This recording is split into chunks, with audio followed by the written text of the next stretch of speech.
afternoon, or evening, whenever and wherever you are, and welcome to our new segment called The Gaming Corner, where we talk about 3 games that are really worth your time and that we really are enjoying ourselves. This week we talk about Pokemon Sword and Shield, Outer Worlds, not to be confused with Outer Wilds, and Later Alligator. We hope you enjoy. Thanks for listening.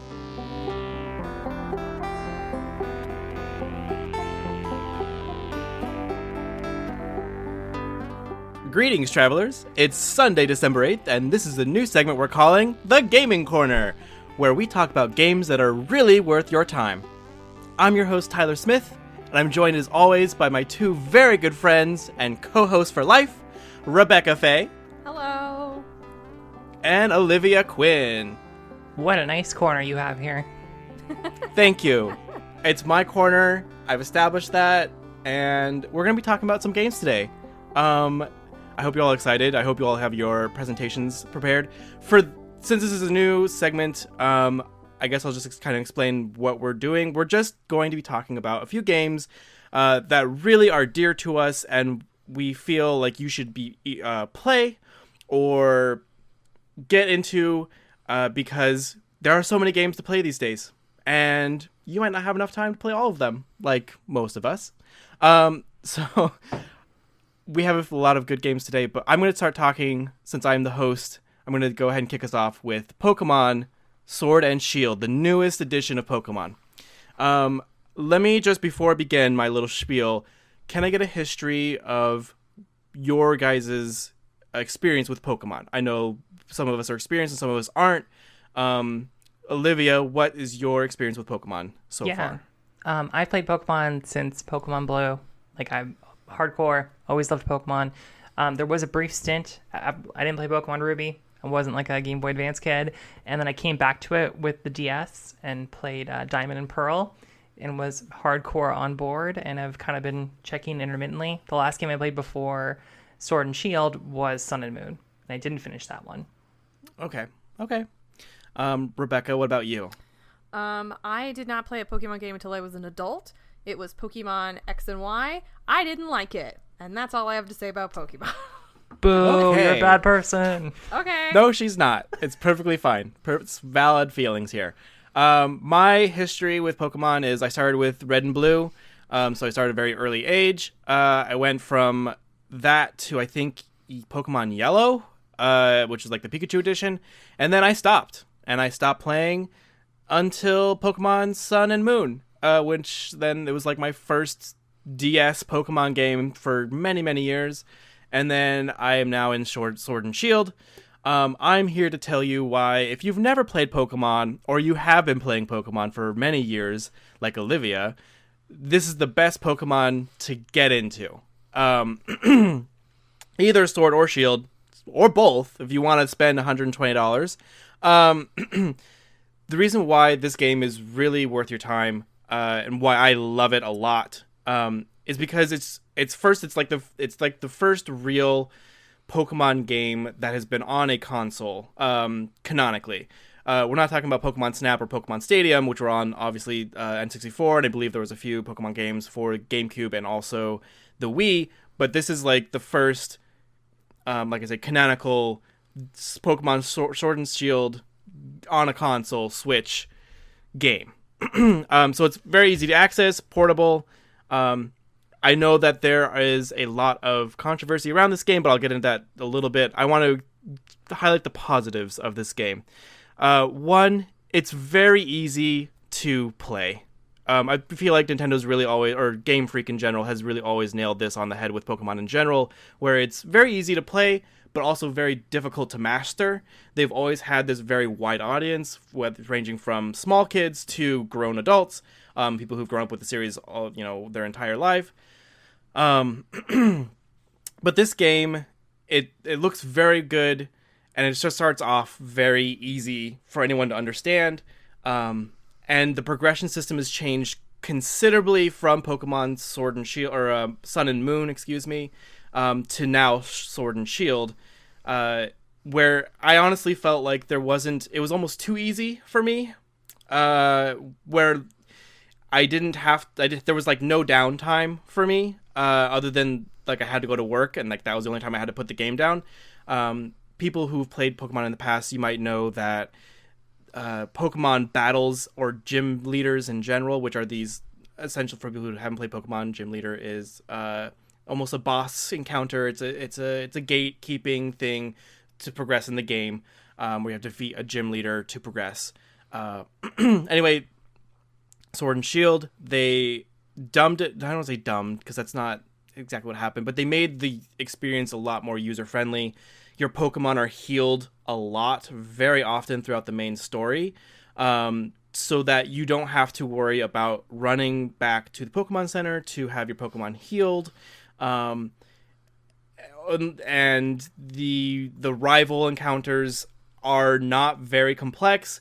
I remember in, like, let's say Red and Blue, anytime you went to a gym trainer, you'd have to go up against 6 Pokemon.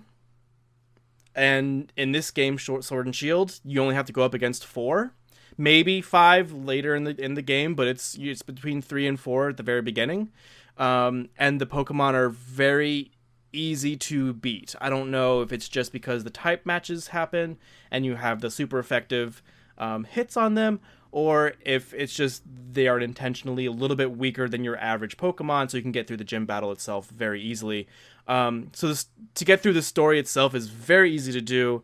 It's not complex. You can pretty much use your starter Pokemon from start to finish, which I feel like is what you can mostly do in most other Pokemon games. But in other Pokemon games, there's a grind to it because the way that Pokemon normally works is that you have to use your whatever Pokemon you're using to battle people with. They're the only Pokemon that gets experience until later generations of Pokemon games where they had like this item called XP All, where then all of your Pokemon in the team would get all of your experience points and level ups that way in succession. This Sword and Shield version, all your Pokemon level up or gain experience through training or combat. So you're leveling constantly. I think by the end of the game, I was always appropriately leveled for whoever I was going up against. If I feel like I would be even more so higher level than what they were for gym leaders if I hadn't continually switched out my Pokemon because I was a little picky about who my team was. Another feature that really makes this game shine is their new wild area, which is... It's not necessarily new to the Pokemon genre because Let's Go, Eevee, and Pikachu came out recently, but according to Nintendo/Game Freak, that's not a canonical Pokemon game. They don't consider it one for whatever silly reason. But that's where in Pokemon, like let's say Red and Blue again, the only way that you can encounter Pokemon is walking through tall grass. And then with Pokemon Let's Go, Eevee, and Pikachu, you were able to see Pokemon not in the grass, but like just walking around, which was actually really refreshing. So they brought that over into Pokemon Sword and Shield, where you can see a lot of Pokemon just walking around. And it's easier to just see what Pokemon you want to go catch. And it's really interesting that way. I didn't think I was going to like that feature, but it's actually very time-saving because to complete your Pokedex, you have to catch as many Pokemon as you can.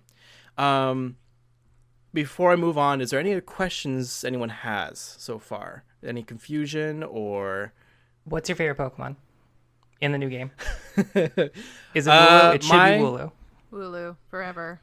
Wooloo is not mine. It's Yamper. The electric corgi. The corgi's pretty good. Yamper's pretty great. Okay. The electric corgi is Yamper. Yes. That is one of my most favorite Pokemon. I love Sobble. I still love Sobble, but... I love Yamper. Let's just not choose a starter. Did you get Yamper? Oh, sorry. No, go ahead. Did you actually get Sobble as your starter? I did get Sobble as my starter, yes. Okay, I saw it moving away from Sobble to Team Grookey, the correct team. So. Okay, well that's debatable. I will regret to inform you that my Sobble did unfortunately evolve and became ugly. So I had to breed the Sobble or Inteleon that I had to Sobble, and then now I have my Sobble now has an Everstone. It will never evolve again. So I'm glad you're on board with me for all of those like new features that they have. The only other feature that I can attest to that I haven't mentioned yet that's really new is the Dynamaxing of Pokemon. Oh, I had one Olivia. question, which was about the wild zone that's between the Yes. worlds. What did you Yes. think of that? I don't know if that was later in your presentation, but I wanted to call that out. No, absolutely. So I was kind of touching on this, how you can see Pokemon now just out in the wild, not necessarily within grass that you have to go encounter them. You can just walk right up to them, or they'll chase you down like a rabid animal, scares you. I'm not 100% sure what it's called, but there's that zone in the center where it's like you fight the Dynamaxing Pokemon, and that was the one where I'm like, oh, it seems like things are changing as you're playing it. I played a little bit of this game, and that seemed really neat. Yes. So you're referencing the wild area. Okay, It's gotcha. literally just called the wild area. And it's in the center of the Pokemon map. And it runs pretty much like from the starter point of the map to the kind of end game of the map up north. It goes north to south. The more north you go, the more difficult and high level Pokemon you'll encounter. So really you have to kind of complete the game or advance in the game to catch these higher level Pokemon. Otherwise, you just aren't. It literally will gate you and says, "Hey, you can't throw the Pokeball. This Pokemon is too tough for you." So you have to complete the game. But Dynamaxing is the other new feature that I have, and it's an interesting feature. In Sun and Moon, they had the Z moves, which is like made your Pokemon do these strange special things. And now it's Dynamaxing, where you can make your Pokemon super huge for 3 turns, and then it's done. It's an interesting feature. I don't know if it's necessarily something that I super enjoy, but it's there. It's fun for like the first few times you do it, and then it's like, okay. For the most part, you don't have to Dynamax your Pokemon to win. The main story line, anyway, with people, I've only battled a handful of people in real life. Dynamaxing's like okay there. It really does make a difference in that sense because it matters on the Pokemon makeup, but yeah. Anyway, I'm sorry. Yeah, I have Rebecca? 2 very important, very pressing questions. Which one is Sirfetch'd in? Sword or Shield? Is he in both? Sword. Okay. He is in Sword. Second question. Yes. Is Milo the best looking Pokemon trainer that has ever lived in the history of the Pokemon universe? Y'all are crazy. Milo looks disgusting. He's No, a giant No, he baby does man. not. He's Get not. out. He's I'm a he's buff the baby hottest. that can dance like a man. I can shake up my fanny, I can shake up my can. I'm in love with Milo, and I'm very I- sad that he was the first gym leader that you battle, which means he was like super easy to beat with like level 20 Pokemon. That is a So- blessing. The less you have to see Milo, the better. Olivia, who is your favorite? I like the ghost person. I like the See, person with the so weird that's- ghost mask. Yeah. Yeah, that's only my only like reservation with this game is that unfortunately, in addition to normally Pokemon games, they will put certain Pokemon in certain versions of it. So in Sword and Shield, you can get in Sword you can get Sirfetch'd. In Shield you can get the My Little Ponyta, the fairy type Ponyta, right? And in Rebecca, yes. Sorry. Is the Ponyta the reason why everybody's playing Shield? Because I feel like everybody that I know bought the Shield version of Sword and Shield, and I'm like, It's so funny. Sirfetch'd and a dog with a sword. I don't Yeah. understand why you'd pick Yeah. anything other than Sirfetch'd and a dog with a sword. Same. I agree. Same. Ponyta's Olivia. pretty cool. I bought Shield just for the Ponyta. You bought Shield. I almost bought There's- Sword. I just needed to know There's the some- consumer layout here. There's some unequated psychological reasoning why people would choose Shield or Sword, and I'm not going to get into it, but Sword is the best. What does your Pokemon purchase say about you? I'm looking forward to this BuzzFeed article tomorrow morning. I will write it for you. No, I actually feel like a lot of people. I find it very hard pressed to find people who have Shield. Actually, in my experience, I encounter majority of my friends bought Sword. I feel like everybody And I it's saw on Twitter has Shield, and I was like, but why? I don't know. Dog with a sword. I have like maybe of all my friends, there are maybe 3 of them who own Shield, and I'm like, okay, I think And everyone Sword else. sold significantly better than Shield. probably. Like overall. It's a dog with a sword. You Yeah. can't say no. It's like Sif. Anyway, you're correct, Rebecca. I agree with you because I bought with a sword, sword. and I have the doggo with the sword now. Olivia, you can defend your shield-loving dog real later talk, at a real later talk. time. I only Yes. bought the shield because I was planning on getting sword for myself and giving shield to Ruby, and we only wanted. I wasn't gonna play it really, so then I let Ruby buy shield, and then I'm gonna buy sword later. So don't worry, I'm with you guys. I just That's like galaxy brain level. It's the Have to keep this long, kayfabe it's up the for a long little bit longer. con. Don't let her hear you. That's good. I gotcha. Olivia, I don't feel like I answered your question about the wild area completely. You mentioned that it was ever changing, and you're correct. The weather changes, and depending on the weather, different kind of Pokemon show up. And so anytime I go into the wild area, I feel like it's always changing. It's always new. It's always fresh. Because it can be snowing, or it can be raining, or it could be a thunderstorm, which is like just an intense, a worse rainstorm, or it could be fucking a blizzard, Right. a whole blizzard happening, or complete sunshine. You don't know. Well, Yes, and the Olivia. thing I think about that game is like I feel not to. I know we're positivity zone, positivity circle, no negativity here. I just feel like that part of the game is so compelling, where it's like, oh, you're online, you can do raids with people. There's a bunch of random Pokemon, and it's got like a full camera control there. Then I'm like, why isn't the entire game just this? So, yeah, I understand that. I agree that critique is very valid. I feel like moving forward, I hope that Game Freak, what we really want, I really want them to give them 10 years, which is a long, long time, but give them a decade. I don't care. Make an MMO to where you can visit all of the different regions that they've made so far and have everything be this kind of wild area place. And maybe it's your journey to just, I don't know, catch as many Pokemon as you can or something. I don't, it's that level and scale of video game is very scary to think about, but I feel like Game Freak could pull it off, but they would need a lot of time to do so, which is why I'm giving them 10 years. But I feel like you guys should be playing this newest version of Pokemon, Sword and Shield, because I actually like how they limited the amount of Pokemon that are in the game. I was, at first, when I first heard the announcement that, hey, not all the Pokemon's going to be in this game, I was very upset at first. I definitely had that hot take reaction where it was like, why? All of my Pokemon that I love are no longer in this game. Why am I, investing in this game? I actually now have playing it. I am very relieved that I only have to contend with 400 Pokemon as opposed to 900. Only 400, right? I mean, after completing the game and everything, I've encountered I've captured 200 Pokemon. I've seen 300 Pokemon. So,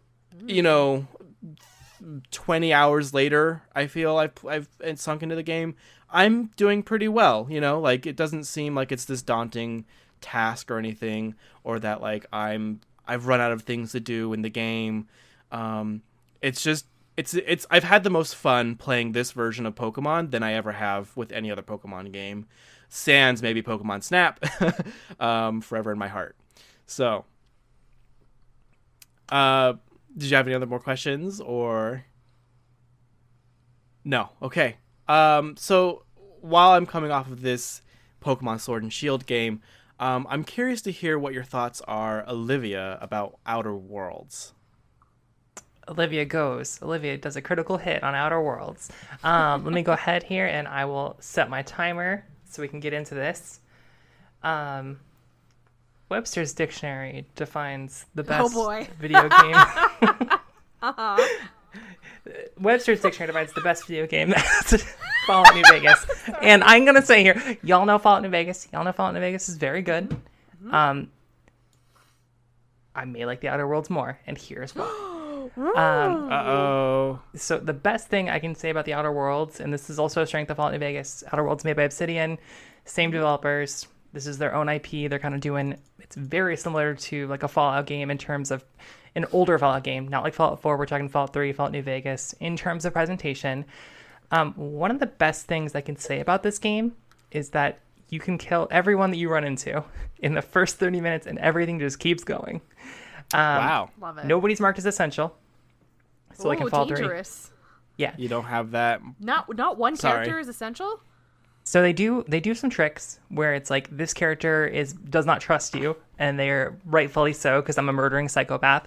And they're behind thick glass, and they're like one of two essential characters that cannot be killed depending on the ending you get. But you can keep going and just kill everyone. So I did a playthrough where the first 20 people I ran into, dead, just shot them. And I know that people talk about like, oh, your choice in a lot of these games is to kill or not kill.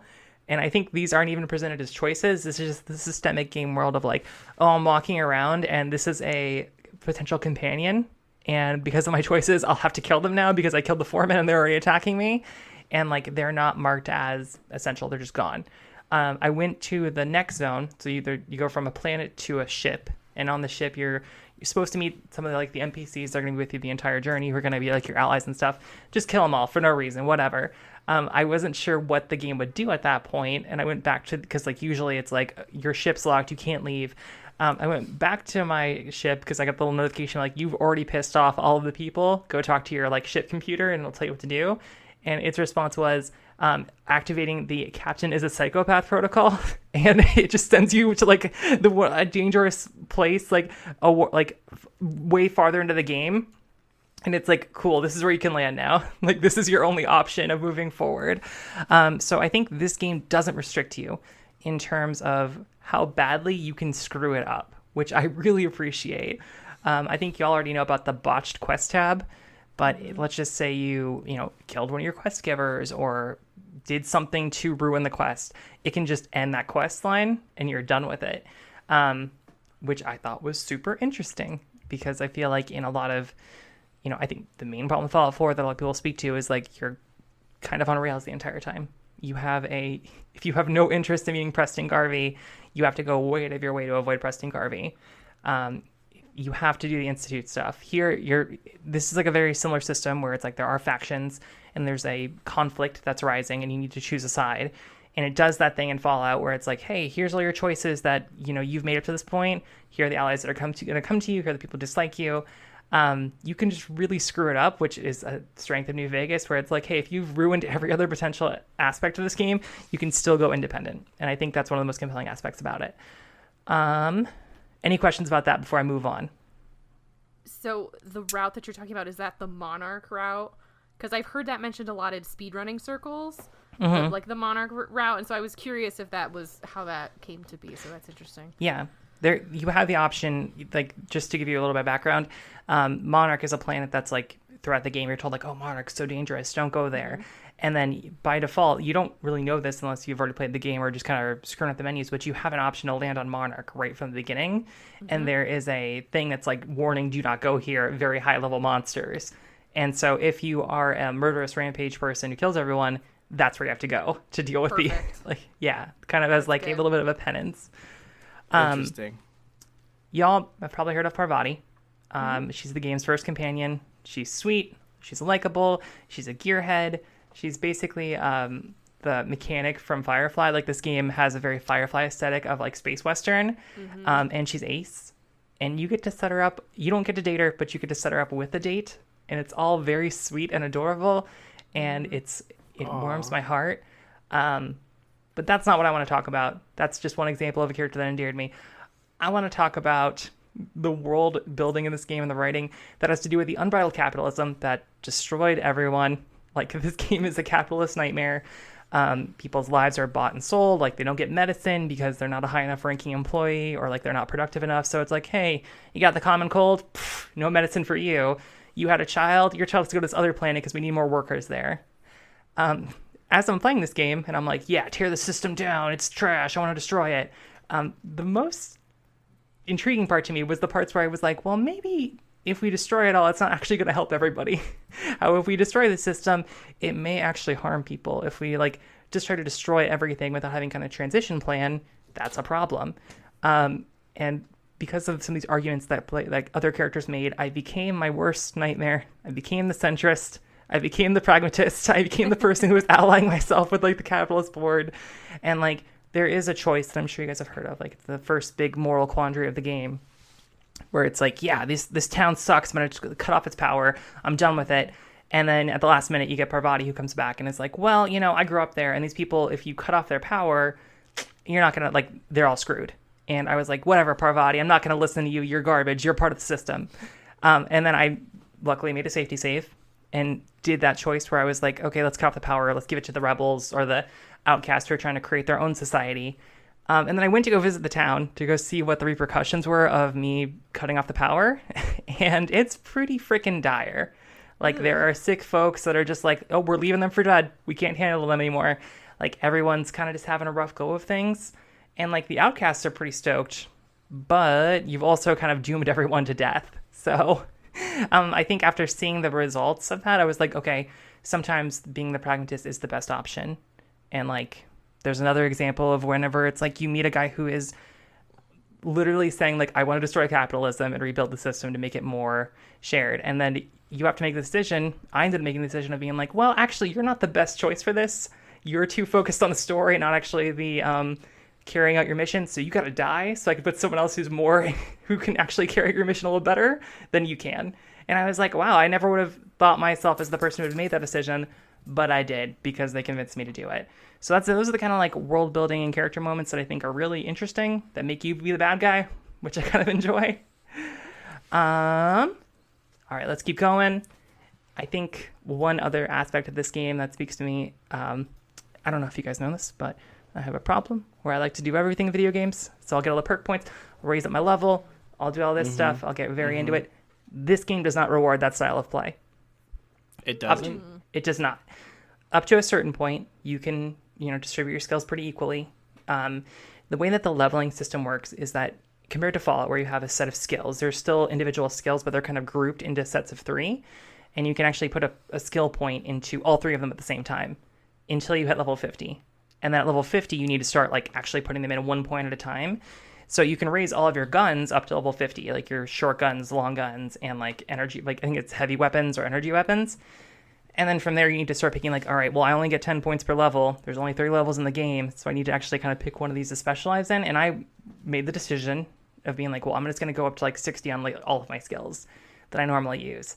And that cuts off, as you get into the end game, there's a lot of opportunities to avoid fights or do things that you just don't get anymore. You're basically you've locked yourself into doing this final battle that is going to take a lot longer than you would hope for. And it's actually pretty difficult if you don't have a specialized play style. I didn't have that. So then I had to fight all these people and just kind of grind away at them, which was not very fun. So that's to say that's a good thing, though. It's a good thing that it makes you make hard choices about your characters. It lets you respec at any time if you want. But I didn't have the wherewithal to do that because I was well, I got to do everything. So I think games that make you really be introspective and actually make those decisions rather than being well, I'm super awesome, can get every perk while a 4-person, it kind of becomes boring and worthless. So, how are we doing on time here? Let's see. Oh gosh, I've been talking for too long. All right, the last thing, okay. The scope of this game, it can be completed in 30 hours if you do everything, which compared to Skyrim, which is 150 hours, that's a positive in my experience. Nice. Yeah, totally. Because I honestly thought there would be more to this game, but every world is really rich, so you can really kind of dive in there. If you read everything, if you do everything, the writing's really funny and all the little dialogue trees, so I think it's good to kind of just get in there and only do a short game that actually has good moments everywhere rather than a 200-hour game where it's a lot of this is nothing and it's copy-pasted. Okay, and scene. I did mine. What are your guys' questions? My question is, when The Outer Wilds comes to PC, what is the number 1 mod you wish you could have for this game? I think it's on PC currently on Epic. It's on Epic, but not Steam, right? Right. I'm not sure how their thing works, but what I would like to have... I want to... Oh, no, my timer. Sorry, I set a timer. I thought I would make it stop. It's okay. I was hoping that they would patch in additional worlds because I always like that kind of content in Fallout games where it's hey, we made this custom mission or this custom area that you can kind of load into your game. And there's more worlds on the actual choose your space screen that you just don't ever go to. And I'm oh, I want to go to the gas mining planet and see what that's all about. Yeah, that'd be cool. Any other questions? I guess I have one about, it's kind of a design question, because you said that you really enjoyed the skill system. Did you feel like it was really easy to level up, or was it difficult? Was it like really well? Sorry, my question would be: was it really well paced, or did you find yourself like overpowered, over leveled, and made it then so like that made the game really easy? I think I didn't get levels as quickly as I thought I would. And like I hit level 30. I did everything in the game that I could conceivably do without looking up a guide, and I hit the max level. Okay. And I think the game is pretty easy if you focus on guns. Like I've had friends who played on normal who didn't focus on guns. They did like a talk build, like a charisma based build, and they said it was actually really hard. I think being a person who focused on guns, it made it really simple, but I'd love to try those other play styles. Like I also did the run where I killed everybody. I was like a melee build, and that also is pretty simple. So interesting. Because go ahead. And the only thing I forgot to bring up was they have like, you know, the legendary weapons in like a Fallout game, like the custom unique weapons. They do have that. There's like 5 of them. They're all really silly. Like one's like a shrink ray to make people really small. Another one's like you can like hit people and make their like go big head mode. Or so just meant to bring that up. It's very funny. That's funny. Well, because it's interesting that you say the people who made talking builds, or like, what is it? What's the mechanic called within the game? Like, was it charisma or like silver? It's like charm or something. I'm not 100% charm. sure. Okay. Oh, it's Persuaded. Persuasion. It's something like that. I'm not sure of the exact term. Got it. So I actually thought that I thought it'd be easier if you were a talk build, because you could literally talk your way out of any situation. I remember reading or hearing someone say, like, if you steal something from a shop, you can literally just be like, I didn't steal this item just now. And the person will be like, oh, okay. And like you gain experience points for that. Yeah, I figured it was the same thing with combat, essentially. If you're in like a civilized area that has like a town and you steal something, like it gives you multiple options. Like I had kind of spread the levels part. So I was like, oh, do you want to intimidate them? Do you want to charm them? Do you want to lie to them? Like there were multiple options to choose from. And in quests, there are options as well, but a lot of this game is going from one point to another and shooting things with people who are just automatically going to be hostile to you. And it feels a lot like Borderlands, actually. Is like it's that kind of loosey-goosey shooting, which I think for an Obsidian game is a pretty, like compared to like Fallout, I think it felt better than Fallout 4. So, you know, that's if there is a drawback, it would be that like, hey, you can't talk your way through everything, but you can, if you have enough charisma points put in and enough leadership points, you can actually like just let your teammates do the fighting for you, because that kind of that block of skills has like a ability to like power up your teammates' abilities. So that would be kind of your main thing to rely on. Okay, very interesting.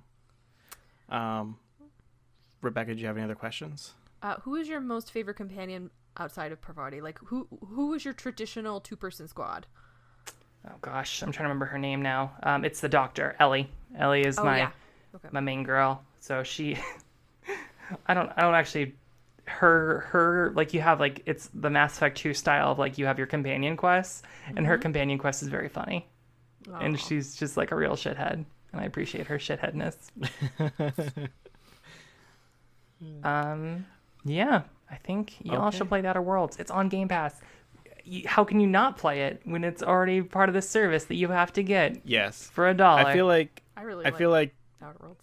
It's good. Yeah, absolutely. And I feel like I haven't played Fallout New Vegas. I've just never been a huge fan of that franchise. I plan to get into it. Don't crucify me, but the selling point of Outer Worlds is definitely that it's on Game Pass and I can easily access it right now for not a lot of money. I don't have to buy the whole game. And it seems very, very fun. It seems kind of right up my alley. It's a good mix of RPG / shooter elements to it. So I'm excited to get into it. It's technically sound as well. Like it actually works well. Like it doesn't have any game breaking bugs, which is like part of the reason I can never recommend Fallout New Vegas unless you meet Amelia criteria of like, okay, you can play this game if you're willing to deal with X, Y, and Z. With The Outer Worlds, I'm like, nope, this is pretty approachable to anyone who has any interest in like an RPG and a shooter. And that's really good because Bethesda always should come with like a label of like, hey, it's broken some places. It just works. It runs, but troubleshooting is a thing. Switching gears and talking about maybe bugs, Rebecca, tell me about Later Alligator. Please. Do you guys like joy? Do you like to be happy in general? Like, do you find you just like to be happy sometimes? We live in a cruel world where lots of things are hard, and looking at Twitter sometimes makes me feel bad. And I don't know about you guys, but there's sometimes when I just feel like I need a little balm on the old soul. You know what I mean? For me, that balm is a little game called Later Alligator. Later Alligator released not that long ago, actually, and it is created by the design studio Smallbu, who you may know is behind Batman Spider-Man. Did you either of you ever watch Batman Spider-Man? Yes. Oh Yeah, my good. gosh. Yeah. So the studio behind Batman Spider-Man, which is a husband and wife duo, made a full-ass video game called Later Alligator. So in the game, I guess I'll say, you play an alligator in Alligator, New York City, where, to no one's surprise, everyone is an alligator. Is it actually called Alligator New York City? It's called Alligator, New York City. Amazing. Yep. And to be clear, they're all alligators. There's no crocodiles. There's no crocodiles, only alligators. There's Okay. literally no other animals in this that are alligators only. Come here, bud. See, even Corval's all fired up about alligators. Come here, pal. Come on. So in the game Later Alligator, you play a private investigator with no other name. You just are known as the investigator, who wears a very sharp pinstripe suit and carries a briefcase with a very big knife in it. You've been hired by a young man whose name is Pat. Pat looks like he's about 6 years old. He's 24. And Pat is living in eternal fear that someone in his family wants to kill him for squealing. There is a mafia-style subplot going on here in which Pat's family is like... They've made them like a very kind of Italian mafia adjacent sort of situation. And so Pat has hired you to figure out who in his family wants to kill him and why.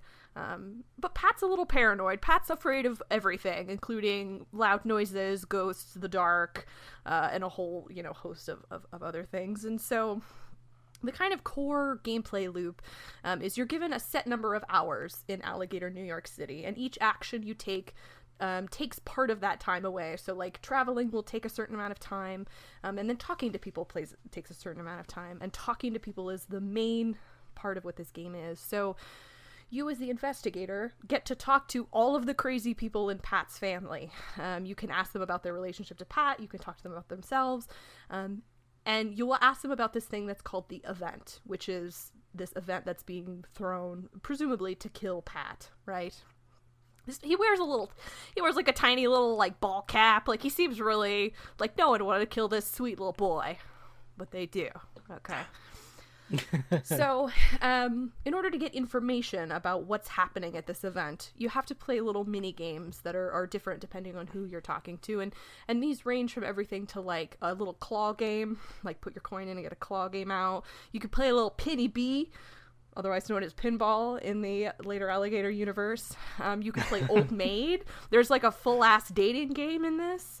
There's a whole, and I mean, it just goes on and on. There's 31 different characters. So obviously there's a pretty wide variety of mini games. It's just wonderful. Like, I just think about it sometimes. And I just think about all the joy it brought me, and there's just so much joy. Yes, Olivia. I just have to say, Yes. you were talking, I saw the pictures for Later Alligator, and the content of it I thought was going to be just like, oh, it's a cute alligator game where they're all friends. I didn't expect it to be a murder mystery, and I love it. It's a murder mystery, and so a lot of the characters are extraordinarily dubious, and some of them have some just really fun names, like Skids Valentino, Tall Jared, Sweet Geraldine, Good Old Clancy, Babyface Constance, Tall Jared. Tall Jared is not the tallest Jared he knows. He would like you to know. Also, his phone is haunted, and he needs you to exorcise his phone of ghosts. His phone is full of pictures of alligator anime.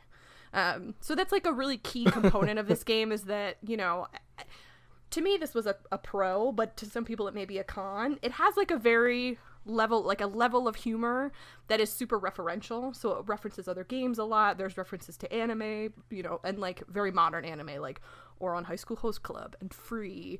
It references Yakuza more than once. So yes, I was gonna say, you already said. I looked up Later Alligator and I saw a picture of Majima, and I'm just like, yes. Yeah, so there's like so good. that's the dating game. It's like a Goro Majima dating game, and you can date a school counselor called the Knife. That's his name. Is the Knife.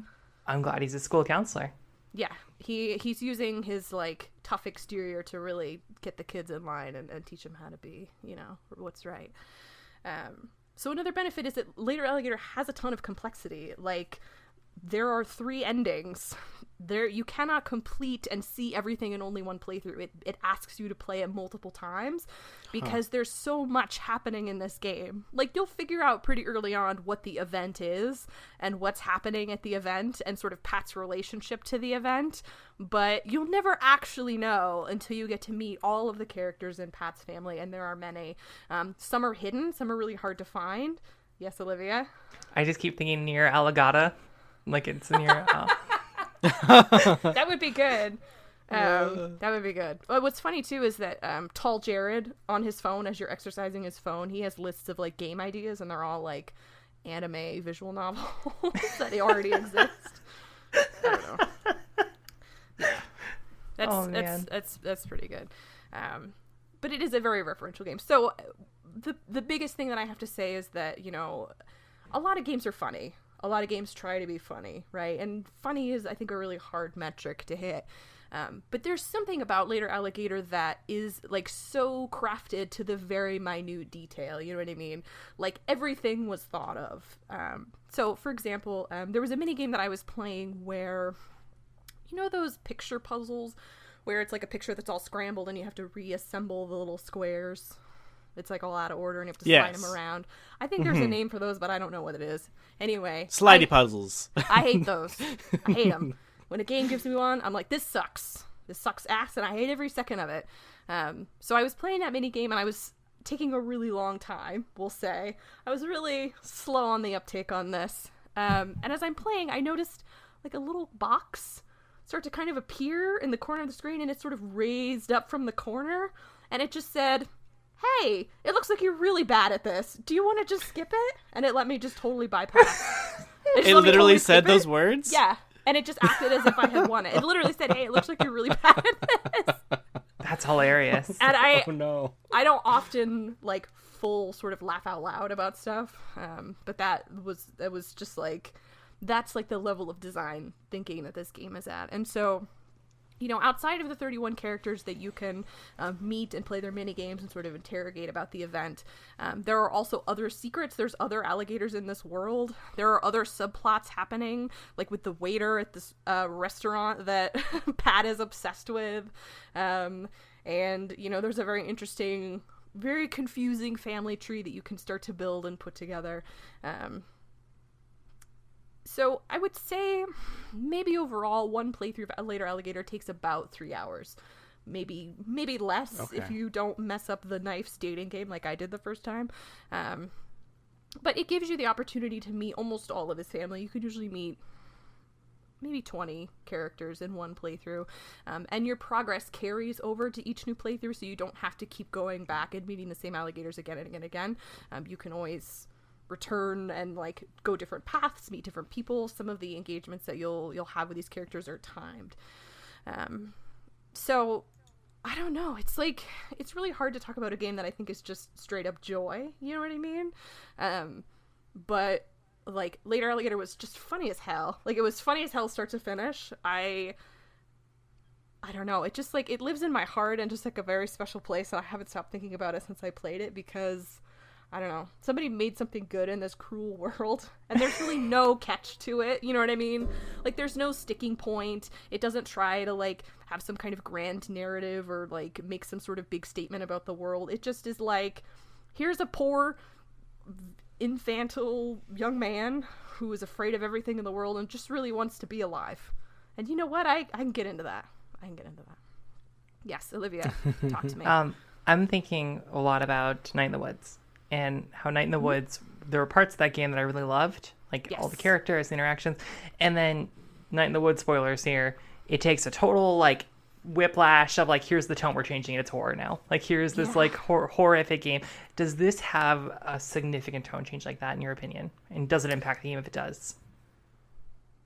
It has that a little bit in one of the endings, which you can only get after you have gotten all of the 31 family members. So it's not the first ending that you're going to see. So there is like a slight kind of Is twist. it like a bad end kind of thing? It is kind of like a bad end, but then you can also get the good twist on the bad end. So like there's a good ending, a bad ending, and then the good version of the bad ending. Gotcha. So it never really like changes. It's like it tries to kind of toe a line, but usually it always goes toward wacky. Like it doesn't, throw in a scary cult in the end or anything. It generally always will go towards wacky. So like, periodically, so you have a cell phone in the game, and periodically Pat will call you, like upset and crying, and you'll come and like exercise his closet to help him pick out his shoes. You'll help guide him through a dark hotel full of things that are spooky to him, like paintings and just people and like a broom, all that really scary stuff out there. So they always kind of speaks to me. I like that. Yes. I like exercising brooms. So here's another example. So there is a character called the Black Widow, who is sort of implied to have murdered her husband. And as part of this plot, her minigame requires you to contact her husband from beyond the grave to see if there is any evidence that she may have to potentially get rid of for no particular reason at all related to his death. And it's like presented completely with that level of like, she's like, oh, perhaps there's something that I maybe need to go home right now and flush down the toilet, perhaps. I don't know. Please contact my dead husband and tell me. I'm so sad. So it always goes toward the wacky. And I think in a way that really works and really sells. Yes, Livia. Is this a Strand game? Are you rebuilding Alligator, New York City? I would say you have to build kind of Pat's family tree, which also includes a lot of extraneous people that are like friends or, connected through some kind of odd relationship to the family. So it is kind of a Strand game in that you're putting strands of Pat's family together and you're building relationships with those people. There is no package delivery. Sorry. I know that was really You're not an Amazon Alligator. Sorry. No, you're a very heavily armed private investigator, who you don't actually see until the end of the game. At which point you get to choose how you look, which I thought was a very fun little twist. Oh, I like that a lot. So you can like design your alligator at the end, and like whatever stupid face you give yourself appears in like the end photo. So, oh my god, that's hilarious. So the whole time you'll just see like this really big, gigantic, buff alligator in like a beautiful pinstripe suit, and you can have the dumbest face you could possibly imagine at the end. That's true. So you don't know what you look like at all through this entire game until the very end? It is a first-person alligator game. Okay. Okay, because it's supposed to be... Hopefully because the implication... Oh my goodness. So the implication is supposed to be like, it's you, an alligator, random. They look like you. Got it. Okay. So you can always check, like, since time is a big part of the game, like how much time you spend doing certain things matters, and being at certain places at certain times matters. When you check your time, you literally like lift up your shirt sleeve and check your watch, which is like a shitty Rolex. That's pretty wow. Good. So, will there be a sequel called Hater Alligator or Greater Alligator? I don't know. I would very much like to see Pat come into his own, because the world is just so hard and everything is so much to that little boy.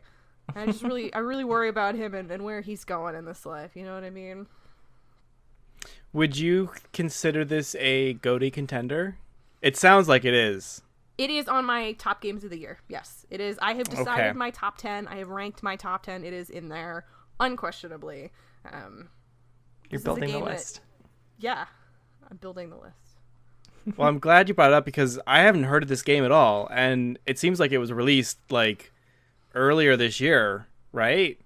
It was released like maybe maybe a month ago. I don't know if I have the date offhand, but I want to say it came out. I thought I looked it up, and I thought it was like in July or something, or June, but I could be wrong.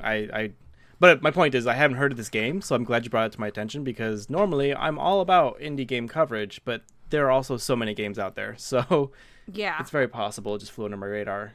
That's okay. But it looks so endearing and cute. It came out at the end of September.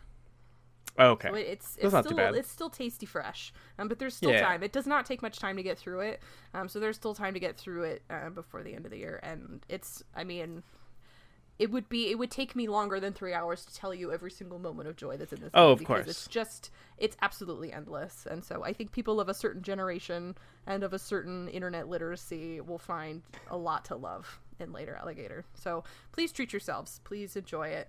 Please love it as much as I do. And that's my pitch, and I'm sticking to it. Yeah. Woo! Well, You sold thank me. you. Thank you for sharing. I know, right? I actually really like the Later Alligator. I like the look of it, and Rebecca sold me on like how the interactions and Pat and just like the murder mystery of it. I'm excited to get into that. Is it on? Where can we find it? Is it on Steam, Game Pass? Where? It's on Steam right now. Okay. That is where I played it. They quote that there are over 100 alligators and at least 3 ghosts. So there's my pitch. Perfect. Well, I want to thank you both for being here for the first episode. It went pretty well, I would think, and so I'm happy that we're all here and we're all celebrating the games that we've loved recently. That's gonna be a podcast. This is the Greetings from Gaming Corner. Thank you for joining us. You can find us wherever podcasts are hosted, be that Spotify, Simplecast, Apple Podcasts, and wherever else. Send us your questions at greetingsfromcast@gmail.com. Visit us on the web at greetingsfrom.zone, or follow us on Twitter at greetingsfrompc. My name is Tyler Smith, and I'm the host of this segment. You can find me at WorldJumpin' on Twitter. Olivia, where can folks find you? You can find me at LiveJQ on Twitter. Rebecca, where can they find you? You can find me at Rebecca Faye on Twitter. Thank everyone for joining us, and we'll see you next time. Yeehaw.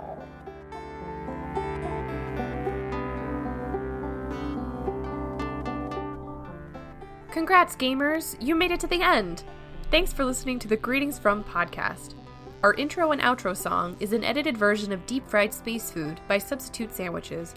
You can find a link to the song, along with links to all the stuff we talked about this week, in the podcast description. Find us online at greetingsfrom.zone, where you can listen to more episodes, find out more about your dangerously good-looking and charming hosts, and catch up on our blog. You can also follow us on Twitch and Twitter at greetingsfrompc. Send your questions, messages, or anything you'd like to greetingsfromcast@gmail.com, or call us direct at 347-642-6377. Until next time, happy playing!